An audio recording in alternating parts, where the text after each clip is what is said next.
High everyone, welcome back to a fresh new blog. আশা করি আপনারা সবাই খুব ভালো আছেন, সুস্থ আছেন আর অনেক আনন্দে আছেন।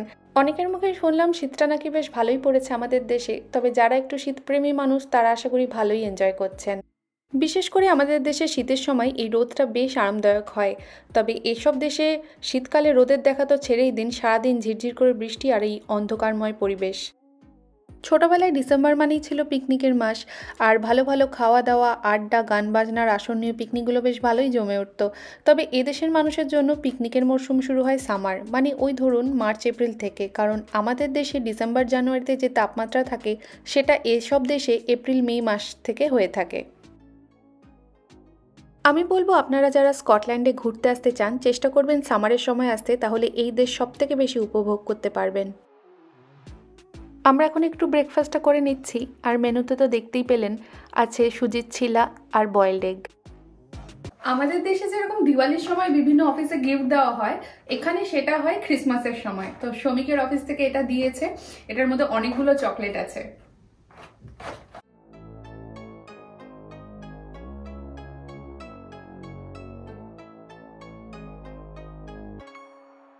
এক বাংলাদেশি দোকান থেকে এই চিনি গুঁড়া চাল নিয়ে এসেছিলাম গোবিন্দভোগ চালের পরিবর্তে, কারণ গোবিন্দভোগ লেখা চাল ছিল না।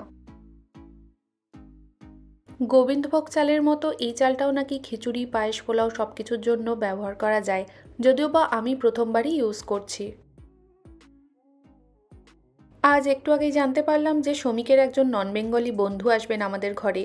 যদিও বা তিনি আসবেন কিছু অফিসিয়াল কাজের জন্য, তো আমরা ওনাকে বলি যে লাঞ্চটা আমাদের সাথেই করে যেতে। যেহেতু উনি প্রথমবার আমাদের বাড়িতে আসছেন, তাই আমি ঠিক করলাম কিছু ট্রেডিশনাল বাঙালি ডিশই খাওয়াবো। এমনিই বৃষ্টির দিন, তাই মাথায় এলো ভুনা খিচুড়ি আর ইলিশ মাছ ভাজা। দেখলাম সেটা শুনে শ্রমিকও বেজায় খুশি। শুধু আমার মনে একটাই ভয়, যে ইলিশ মাছের কাঁটা বেছে খেতে পারবে তো। চাল, মুগ ডাল আর মুসুর ডাল ভালো করে ধুয়ে রেখেছিলাম। আর আগের দিন যখন বাংলাদেশি দোকানে গেছিলাম সেদিন এই ইলিশ মাছটা কাটিয়ে এনেছিলাম। এগুলো একদম বাংলাদেশের পদ্মার ইলিশ, যার স্বাদের কোনো ভাগ হবে না বাবা। মাছগুলো ফ্রিজারে রাখা থাকে তাই এরকম শক্ত হয়ে যায়। আর এরকম অবস্থায় আঁশগুলো ছাড়ালে একদম পাঁপড়ের মতো ছেড়ে যায়, তাই অসুবিধা হয় না একটুও।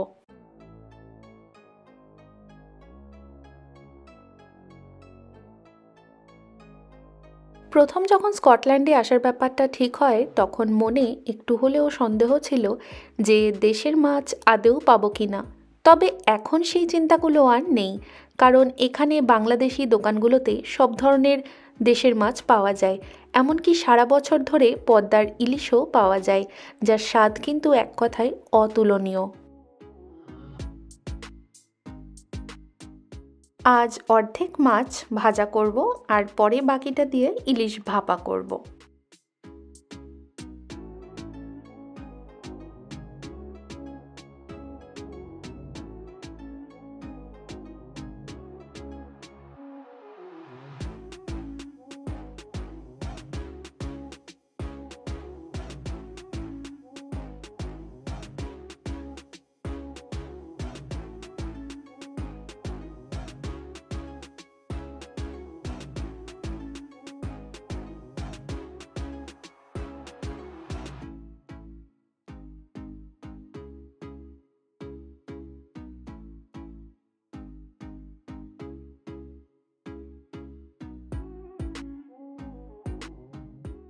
এবার ভুনা খিচুড়ির জন্য পেঁয়াজ আর লঙ্কা কেটে নেব, আর সাথে লাগবে আদা রসুন বাটা।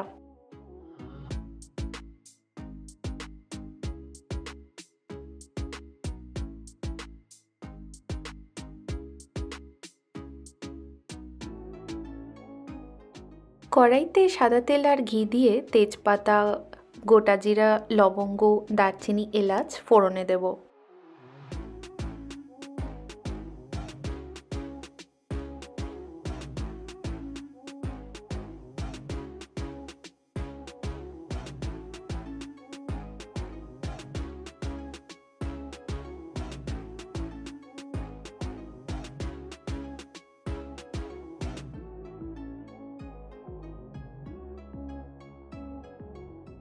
এবার লঙ্কা গুঁড়ো আর হলুদ গুঁড়োর একটা পেস্ট বানিয়ে নিয়ে পেঁয়াজটা ভাজা হলে অ্যাড করে দেব।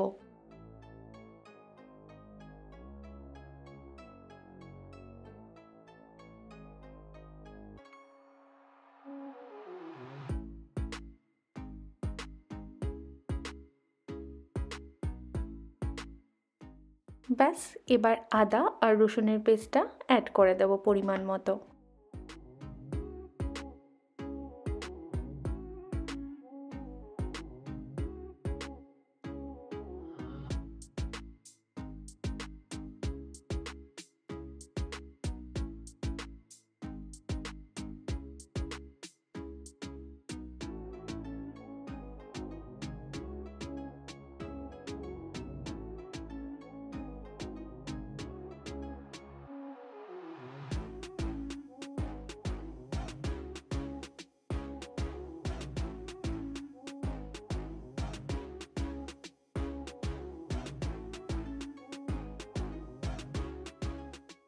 এই সময় চাল আর ডাল যত ভালো করে ভাজা হবে, যত ভালো করে কষানো হবে, ততই খিচুড়িটা ঝরঝরে হবে।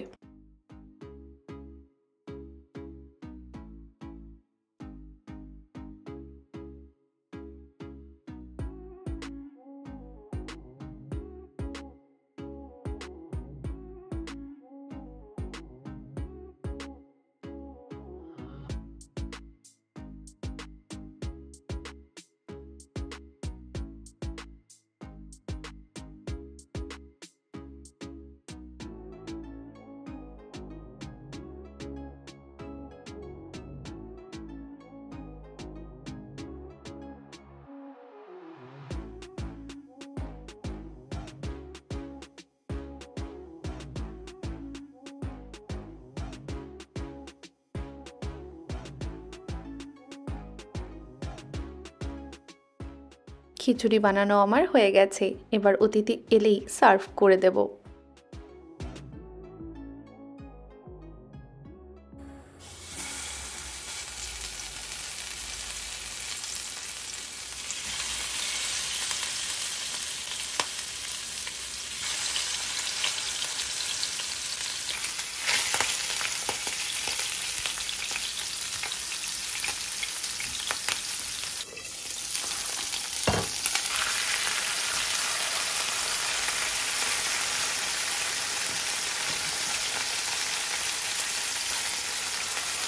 এখনকার দিনে তো বুফে সিস্টেমটাই বেশি প্রচলিত, তবে উনি প্রথমবার আসছেন বলে নিজের হাতে বেড়ে খাওয়াতেই ইচ্ছা হলো।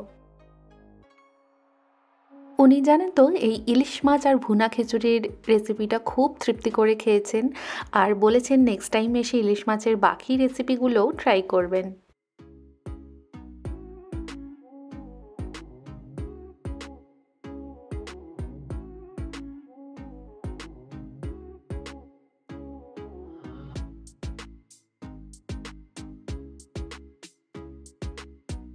স্কটল্যান্ডে থাকা মানে কিন্তু প্রকৃতির খুব কাছে থাকা, আর প্রকৃতির কাছে না এলে না বোঝাই যায় না যে প্রকৃতি কতটা সুন্দর আর কতটা ভালোবাসে আমাদের। এখানে রেসিডেন্সিয়াল এরিয়ার মধ্যে যে গার্ডেন বা পার্কগুলো হয় সেগুলোর মধ্যে এই পার্কটা সব থেকে বড়, খুব সুন্দর আর অনেকটা জায়গা। এখানে ফুটবল খেলার জন্যও আলাদা গ্রাউন্ড আছে, বাচ্চারাও ঘুরে বেড়ায়, প্লাস এখানে এটা পেট ফ্রেন্ডলিও, তো তাই জন্য এখানে না সব সময় লোকজন দেখতে পাওয়া যায়। এটি হলো বিখ্যাত পেলরিক ট্রেডিশনাল স্কটিশ একটি হাউস, যেটি তৈরি হয়েছিল 1638 সালে এবং বাড়িটি ছিল একজন বিখ্যাত স্বর্ণ ব্যবসায়ীর, যেটা বর্তমানে এডিনবরা কর্পোরেশন মেনটেন করে। আজকের ভিডিওটি আপনাদের কেমন লাগলো অবশ্যই কমেন্ট করে জানাবেন। দেখা হবে অন্য আরেকটি ব্লগে। বাই।